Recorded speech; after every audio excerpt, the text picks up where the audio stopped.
নামটা বলুন একটু। রুমা সরকার। আপনি কোথা থেকে এসেছেন? হাবড়া ডক্টর। আপনার মলদ্বারের কি কি সমস্যা ছিল আর কতদিন ধরে আপনি ভুগছিলেন একটু বলুন। মলদ্বারে পটি করতে গেলে প্রচন্ড মানে ব্যথা হতো, ছিঁড়ে যেত, রক্ত পড়তো। পটি করতে খুব সমস্যা হতো, শক্ত হয়ে। আর কতদিন ধরে ভুগছিলেন? 3 বছর। আর কিভাবে জ্যোতি ক্লিনিকের সঙ্গে আপনার যোগাযোগ হলো?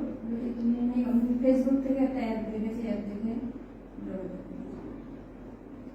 আর জ্যোতি ক্লিনিক থেকে আপনি ট্রিটমেন্ট হয়ে এখন কেমন আছেন? এখন অনেকটাই সুস্থ, এখন কোনো ব্যথাও নেই, রক্তও পড়ছে না, অনেকটাই সুস্থ মনে হচ্ছে। জ্যোতি ক্লিনিক তাদের প্রচারের পোস্টারে যে বিনা কাটাছেঁড়ায় শুধু ঔষধের সুস্থতা লিখেছেন, হ্যাঁ প্রচার করছে, এই কথাটা কতটা সঠিক আপনি বুঝতে পেরেছেন?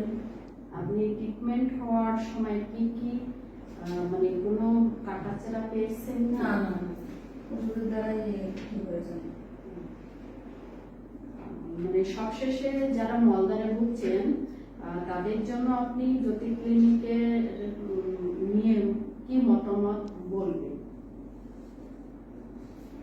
যারা ভুগছে তাদের বলবো যে এখানে আসলে তারা হয়তো অবশ্যই ঠিক হয়ে যাবে, যদি এই একটা দেখে এখানে যোগাযোগ করে আসে।